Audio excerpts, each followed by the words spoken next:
ബഹുമാനപ്പെട്ട mother Mary കല്ലറയ്ക്കലിനെ കണ്ട് കൂടെ ജീവിച്ച് അനുഭവിച്ചറിഞ്ഞ സാക്ഷ്യങ്ങൾ നമ്മുടെ ബഹുമാനപ്പെട്ട സീനിയർ സിസ്റ്റേഴ്സ് പങ്കുവയ്ക്കുന്നത് നമുക്കൊന്ന് കേട്ടാലോ? ഈശോ മിശിഹായ്ക്ക് സ്തുതിയായിരിക്കട്ടെ. നമ്മുടെ പ്രിയപ്പെട്ട വല്യമദറിനെ കുറിച്ച് ഓർക്കുമ്പോൾ എന്നെ ഏറ്റവും കൂടുതലായി സ്പർശിച്ചിട്ടുള്ള പ്രിയപ്പെട്ട മദറിൻ്റെ താഴ്മയും വിനയവും ഈശോയോടുള്ള വ്യക്തിപരമായ സ്നേഹവും സഹോദരങ്ങളുള്ള സ്നേഹവും ബഹുമാനവും കരുണയും കരുതലും പാവങ്ങളോടുള്ള അടുപ്പവും ആത്മാക്കളുടെ രക്ഷയിലുള്ള തീഷ്ണതയുമൊക്കെയാണ്. ക്ഷമിച്ച് സ്നേഹിക്കുക എന്നത് പ്രിയപ്പെട്ട മദറിൻ്റെ സവിശേഷമായൊരു ഗുണമാണ്. ആരോടും ക്ഷമ ചോദിക്കുവാനും മദർ മടിച്ചിരുന്നില്ല. എന്ത് വില കൊടുത്തും സമൂഹത്തിൽ സ്നേഹവും ഐക്യവും നിലനിർത്താൻ മദർ ശ്രദ്ധിച്ചിരുന്നു. ആരെങ്കിലും പാവങ്ങൾ മദറിനെ കാണാൻ വന്നാൽ എത്രയും വേഗം അവരെ സമീപിച്ച് അവരെ കേൾക്കേണ്ടത് കേട്ട് ഒട്ടും വേദനിപ്പിക്കാതെ അവരെ ആശ്വസിപ്പിച്ച് പറഞ്ഞയച്ചിരുന്നു. ഈ ചെറുവിരൽ ഒരുവന് നിങ്ങൾ ചെയ്തപ്പോഴൊക്കെ എനിക്കാകുന്നു ചെയ്യുന്നത് എന്ന തിരുവചനം അന്വർത്ഥമാക്കുമാറ് മദർ തൻ്റെ ജീവിതത്തിൽ അത് പ്രായോഗികമാക്കുവാൻ ശ്രദ്ധിച്ചിരുന്നു. പാവങ്ങൾ ഇങ്ങോട്ട് വരാൻ കാത്തിരിക്കാതെ അങ്ങോട്ട് ഇറങ്ങിച്ചെല്ലുക എന്നത് മദറിൻ്റെ സവിശേഷമായൊരു മൂല്യമായിരുന്നു. ഇത്രയും ഇവയെല്ലാം നേരിൽ കാണുവാനും കേൾക്കുവാനും മദറിനെ തന്നെ നേരിട്ട് കാണുവാനും ഭാഗ്യം തന്ന നല്ല ദൈവത്തിന് നന്ദി പറയുന്നു. ബഹുമാനപ്പെട്ട വല്യമദറിനെ 7 വർഷം ശുശ്രൂഷിക്കേണ്ട ഭാഗ്യം ലഭിച്ച എനിക്ക് മദറിനെ പറ്റി പറയാനുള്ളത്, മദർ പാവങ്ങളിലും വേദന അനുഭവിക്കുന്നതിലും ഈശോയെ ദർശിച്ചുകൊണ്ട് അവർക്ക് നന്മ ചെയ്തുകൊണ്ട് ജീവിച്ചു. അതുപോലെ തന്നെ മദർ മറ്റുള്ളവരുടെ തെറ്റുകൾ കാണുമ്പോൾ അവരെ അരികിൽ വിളിച്ച് സ്നേഹത്തോടെ തിരുത്തി കൊടുക്കുമായിരുന്നു. ഒരിക്കലും ആരോടും ദേഷ്യപ്പെട്ട് സംസാരിക്കുന്നതായി ഞാൻ കണ്ടിട്ടില്ല. ഞാൻ വല്യമദറിൻ്റെ കൂടെ മിഷനിൽ പോകുമ്പോൾ ഇടയ്ക്കിടയ്ക്ക് വല്യമദർ കൈകൾ കൂപ്പി കണ്ണടച്ച് നിന്ന് ഉള്ളിൽ വസിക്കുന്ന ത്രിത്വൈക ദൈവത്തെ സ്തുതിക്കുന്നതായിട്ട് ഞാൻ കണ്ടിട്ടുണ്ട്. എൻ്റെ അനുഭവത്തിൽ വല്യമദർ സിസ്റ്റേഴ്സ് എല്ലാവരെയും മുഖനോട്ടമില്ലാതെ നിഷ്കളങ്ക സ്നേഹത്തോടെ സ്നേഹിച്ചിരുന്നു. സിസ്റ്റേഴ്സിൻ്റെ ആധ്യാത്മിക ജീവിതത്തിൽ മദർ വളരെയധികം താല്പര്യം പ്രദർശിപ്പിച്ചിരുന്നു. എൻ്റെ അനുഭവത്തിൽ ബഹുമാനപ്പെട്ട വല്യമദറിന് സക്രാരിയിലെ ഈശോയുടെ സ്വരം സുപരിചിതമായിരുന്നു എന്ന് കണ്ടിട്ടുണ്ട്. എൻ്റെ അനുഭവത്തിൽ പ്രിയപ്പെട്ട വലിയ മദർ മിഷൻ തീക്ഷ്ണതയാൽ നിറഞ്ഞ ഒരു വ്യക്തിയായിരുന്നു. ഏത് സമയത്തും ഏത് വ്യക്തിയോടും ദൈവസ്നേഹത്തെക്കുറിച്ച് പറയുവാൻ പ്രിയപ്പെട്ട വലിയ മദർ ഞങ്ങളെ പ്രേരിപ്പിച്ചിരുന്നു. മേരി മക്കൾ സന്യാസിനി സംഭവത്തിൻ്റെ സഹസ്ഥാപകയായ ബഹുമാനപ്പെട്ട മദർ മേരി കല്ലറയ്ക്കലിനെ ഓർക്കുമ്പോൾ എൻ്റെ മനസ്സിലേക്ക് കടന്നു വരുന്ന ചില ദൃശ്യങ്ങൾ. ദിവ്യ സക്രാരിയുടെ മുൻപിൽ കൈകൾ കൂപ്പി നമ്രശിരസ്കയായി ദീർഘനേരം യേശുദാസനുമായി സ്നേഹസല്ലാപം ചെയ്യുന്ന മദർ. ഞാൻ കണ്ട വലിയ മദർ ദൈവസ്നേഹം നിറഞ്ഞു തുളുമ്പി കൂപ്പിയ കരങ്ങളോടെ എല്ലാം മറന്നു നിൽക്കുന്ന ഒരമ്മ. നാഥൻ്റെ വീട് നിറച്ച പുണ്യവതിയായ ഒരമ്മ. ഈ അമ്മയുടെ സ്നേഹസ്മരണയ്ക്ക് മുമ്പിൽ 1000 പ്രണാമപ്പൂക്കൾ. മദറിനെക്കുറിച്ച് ഓർക്കുമ്പോൾ മദറിൻ്റെ ജീവിതത്തിലെ കേന്ദ്രബിന്ദു വിശുദ്ധ കുർബാനയായിരുന്നു. മദറിൻ്റെ എല്ലാ പ്രവർത്തനങ്ങളും ദൈവസാന്നിധ്യ സ്മരണയോടുകൂടിയായിരുന്നു.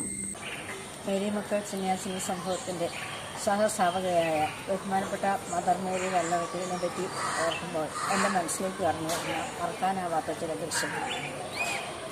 ദിവസക്രാരിയുടെ മുമ്പിൽ കൈകൾ കോപ്പി കണ്ണുകളടച്ച് നമ്രശിരസ്കയായി മണിക്കൂറുകളോളം ദിവ്യനാഥനുമായി സ്നേഹസല്ലാപം ചെയ്യുന്ന ബഹുമാനപ്പെട്ട മദർ മേരി. എൻ്റെ ജീവിതത്തിൽ പ്രിയപ്പെട്ട വലിയ മദർ ഒരു പ്രാർത്ഥനയുടെ വ്യക്തിയായിരുന്നു. അതുപോലെ തന്നെ സൗമ്യമായ പെരുമാറ്റവും പ്രവർത്തന ശൈലിയും ഒത്തിണങ്ങിയ ഒരു വ്യക്തിത്വത്തിൻ്റെ ഉടമയായിരുന്നു. എൻ്റെ അനുഭവത്തിൽ, എൻ്റെ ജീവിതത്തിൽ ബഹുമാനപ്പെട്ട വലിയ മദർ ദൈവസ്നേഹത്താൽ ജ്വലിക്കുന്ന ഒരു ഹൃദയത്തിൻ്റെ ഉടമയായിട്ടാണ് വലിയ മദറിനെ എനിക്ക് കാണുവാനും അനുഭവിച്ചറിയുവാനും എനിക്ക് സാധിച്ചിട്ടുള്ളത്. കൂപ്യകരങ്ങളുമായി വലിയ മദറിൻ്റെ സാന്നിധ്യം, ദൈവ സാന്നിധ്യ സ്മരണയിലേക്ക് ഓരോ നിമിഷവും ഞങ്ങളെ ഓരോരുത്തരെയും ഉയർത്തുകയായിരുന്നു. അതൊരു വിശുദ്ധിയായ മകളായിട്ടാണ് എനിക്ക് ആരംഭം മുതലേ തോന്നിയിട്ടുണ്ട്. ഞാൻ ക്ലാസ്സിലെത്താനൊക്കെ വരുമ്പോൾ ഞാൻ ആ കൈയും പിടിച്ച് വളരെ ഭക്തിപൂർവ്വം വരുന്ന ആ കാഴ്ച എപ്പോഴും മനസ്സിലുണ്ട്, ഇപ്പോഴും ഉണ്ടത്. അത്രയും ഒരു വിശുദ്ധിയാണ്. ഇപ്പോഴേ ഞാൻ നോക്കിക്കൊണ്ടിരുന്നപ്പോൾ മരുന്ന് രാവിലെ കൊടുക്കണം. അപ്പം രാവിലെ പള്ളിയിൽ പോയി പള്ളിയിൽ പോയിച്ച് വരുന്നില്ല. ഞാൻ നോക്കിയിരുന്നിരുന്നു മടത്തി അന്വേഷിച്ചിരുന്നു. അന്നേരം വഴിയിൽ കൈയും കൂട്ടിപ്പിടിച്ച് കണ്ണു അടച്ച് പ്രാർത്ഥിച്ചുകൊണ്ടിരിക്കുക. എനിക്ക് അതിനെ തൊടാനും വിളിക്കാനും പേടി, പ്രാർത്ഥിച്ചുകൊണ്ടിരിക്കുന്നുണ്ട്. പിന്നെ ഇച്ചിരി നിന്ന് ഞാൻ പറഞ്ഞു മദറേ പയ്യെ വിളിച്ചു. അതേ കണ്ടു വന്നു പ്രവചിച്ചു. പിന്നെ എൻ്റെ കൂടെ പോയി. അങ്ങനെ ഒത്തിരി അനുഭവങ്ങൾ ഒത്തിരി ഉണ്ട്. മകൾ ഒത്തിരി പ്രാർത്ഥിക്കുന്ന വ്യക്തിയാണ്. ആ പ്രാർത്ഥന ചെയ്തിനാൽ നമുക്ക് കണ്ടുപഠിക്കാൻ പറ്റുന്നത്. അത് കാണാനും അത് കേൾക്കാനും ഒക്കെ ഒത്തിരി അനുഗ്രഹം ദൈവം നൽകുന്നതിന് ഒത്തിരി നന്ദി. എൻ്റെ ജീവിതത്തിലെ വലിയ എന്നെ വളരെയധികം ആകർഷിച്ച ഒരു വ്യക്തിയാണ്. മദറിൻ്റെ ജീവിതത്തിലെ ഒത്തിരി നല്ല നല്ല അനുഭവങ്ങളെ പങ്കിട്ടിട്ടുണ്ട്. മദറ് ഞാൻ ആദ്യമായി നെല്ലുകൊണ്ട് പഠിപ്പിക്കാൻ വന്ന സമയം മുതൽ എന്നൊരു ബന്ധവും എനിക്ക് വിശദമായ പുസ്തകമൊക്കെ കൊണ്ടുവന്ന് തന്ന് എന്നെ അതൊക്കെ വായിക്കാനൊക്കെ ഒരു പ്രേരണ തരികയും അതിനെ സാലസ്വനാനെക്കുറിച്ചൊക്കെ വായിച്ച് ലോകം മുഴുവൻ നേടിയാലും ആത്മാവ് നഷ്ടമാക്കിയാൽ എന്ത് പ്രയോജനം എന്നുള്ള ആ സെൻറ്റൻസാണ് എനിക്ക് ആദ്യമായിട്ട് പറഞ്ഞു തന്നത്. അതുപോലെ തന്നെ മദറിൻ്റെ മുഖത്ത് തന്നെ ഒരു ഐശ്വര്യവും ഒരു ദൈവികത്വവും എളിമയുടെ മനോഭാവമെല്ലാം നമുക്ക് കാണാൻ സാധിക്കുമായിരുന്നു. അങ്ങനെ മദറിനെ ദൈവം സമൂഹത്തിൻ്റെ സ്ഥാപകയായി തിരഞ്ഞെടുക്കേണ്ടത് ദൈവത്തിൻ്റെ പ്രത്യേക പരിപാലനയാണെന്ന് ഞങ്ങൾ മനസ്സിലാക്കുന്നു. അതിനെ അത്യധികം സ്നേഹിക്കുകയും ബഹുമാനിക്കുകയും ചെയ്യാൻ സാധിച്ചിട്ടുണ്ട്. മദർ എന്ത് കാര്യം ചെയ്യുന്നതിന് മുമ്പ് ഈശോയുടെ അടുക്ക പോയി ആരോഗ്യം ചോദിച്ചിട്ട് വന്നേ അത് ചെയ്യുള്ളതായിട്ട് ഞങ്ങളത് കണ്ടിട്ടുണ്ട്. ആദ്യമായി പോയി തമ്പുരാൻ്റെ അടുക്ക പോയി മുട്ടുകുത്തി പ്രാർത്ഥിച്ച് അന്ന് പറയുന്ന കാര്യങ്ങളൊക്കെ ദൈവം സാധിച്ചു കൊടുക്കുന്ന ഒരനുഭവം നമുക്ക് മദറിൻ്റെ മുഖത്ത് തന്നെ കാണാൻ സാധിച്ചിട്ടുണ്ട്. പ്രിയപ്പെട്ട വലിയമദറേ, അതിനെപ്പറ്റി ഓർക്കുമ്പോൾ ഞങ്ങളൊക്കെ ആദ്യമായി മഠത്തിലേക്ക് കയറി വന്നപ്പോൾ അങ്ങനെ ഞങ്ങളെ സ്വീകരിച്ചത്. അങ്ങനെ അന്ന് മുതൽ അതിൻ്റെ പ്രവർത്തനങ്ങൾ കാണുകയാണ്. രാവിലെ കാപ്പി കഴിഞ്ഞ് ആരെങ്കിലും കൂട്ടിക്കൊണ്ട് മദർ വീടുകൾ തോറും കയറി ഇറങ്ങി ഈശോയുടെ സ്നേഹത്തെക്കുറിച്ച് പറഞ്ഞ് എല്ലാവരെയും ദൈവമക്കളാക്കി ദൈവത്തിലേക്ക് അടുപ്പിക്കുന്നതിന് മദർ ശ്രമിച്ചിട്ടുള്ള ആ ശ്രമം ഞാനിപ്പോഴും ഓർക്കുകയാണ്. ഞങ്ങൾക്ക് ക്ലാസ് എടുക്കാൻ വരുമ്പോൾ മദറിന് ഒന്നും പറയാനില്ല. അതിനൊക്കെ ദൈവത്തിൻ്റെ ആ സ്നേഹത്തെക്കുറിച്ച് മാത്രമാണ് അത് പറയാനുള്ളത്. കൈകൂപ്പി പിടിച്ച് ഈശോ നമ്മളെ സ്നേഹിക്കുന്നു, നമ്മളെല്ലാവരെയും സ്നേഹിക്കുന്നു. നമ്മൾ ഈശോയെ സ്നേഹിക്കാൻ അങ്ങേയറ്റം പരിശ്രമിക്കണം. നമ്മുടെ ജീവിതം മുഴുവൻ ഈശോയുടെ സ്നേഹത്തിലേക്ക് ആയിരിക്കണം. അങ്ങനെ ഈശോയുടെ സ്നേഹം മദറിലൂടെ ആദ്യമായി മഠത്തിലേക്ക് കയറി വന്നപ്പോൾ ഈശോയുടെ സ്നേഹം അനുഭവിക്കുവാൻ സാധിച്ചു.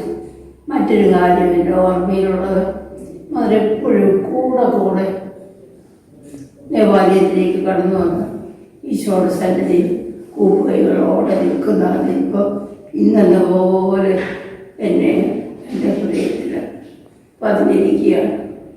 അതുപോലെ മദറിൻ്റെ ആ സ്നേഹം, ഈശോയോടുള്ള അത്യധികമായ സ്നേഹം മദർ പ്രകടിപ്പിക്കുന്നത് എപ്പോഴും കണ്ടിട്ടുണ്ട്. അവരുടെ ഈ പന കാണിച്ചു. ആ പന കാണിച്ചുകൊണ്ട് എന്നോട് പറഞ്ഞു, പിന്നെ ആ പനയുടെ ഓല കൊണ്ട് അവർ ഓല കൊണ്ട് അവർ പായ ഉണ്ടാക്കും. ആ പായ നമുക്ക് ഇട്ട് തരും. ആ പായ വേണം ഇരിക്കാൻ എന്ന് പറഞ്ഞ്, കർഷകർ ഒന്നും ഇട്ട് തരികയില്ലെന്ന് പറഞ്ഞു. എന്നിട്ട് വലിയ അവർ കുടിക്കാൻ വെള്ളം തരും. അതിൻ്റെ വെള്ളം അതിന് അക്കാനി എന്നാണ് പറയുന്നത്. നമ്മൾ തെങ്ങിൻ്റെ കള്ളിന് പകരം അക്കാനി എന്നാണ് പറയുന്നത്. ആ അക്കാനി നമുക്ക് പിന്നെ കുടിക്കാൻ തരും അവരുടെ ഒരു പാത്രത്തിനകത്ത്. എന്നിട്ട് അതിന് ഒരുപാട് ചുവയുണ്ട്. ആ ചുവ നമുക്ക് ശരിക്കും അനുഭവപ്പെടാതിരിക്കാനായിട്ട് അതിൻ്റെ അടിയിലവർ പിന്നെ ഇതിനെന്താ പറയുന്നത്, ചുണ്ണാമ്പ് തേച്ച് വെക്കും.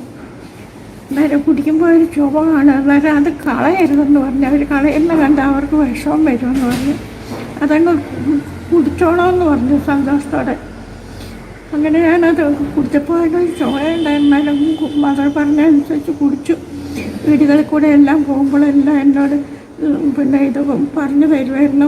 ഓരോ കാലടിയും വെക്കുമ്പം പാവങ്ങളുടെ പരിഹാരത്തിനായിട്ടും ചുറ്റിയേണ്ട സ്ഥലത്ത് കിടന്ന് വേദനിക്കുന്ന ആത്മാക്കൾക്ക് വേണ്ടിയും എല്ലാം ഓരോന്നും എനിക്ക് പറഞ്ഞു തരുമായിരുന്നു. അങ്ങനെയായിരുന്നു പോയിക്കൊണ്ടിരുന്നത്.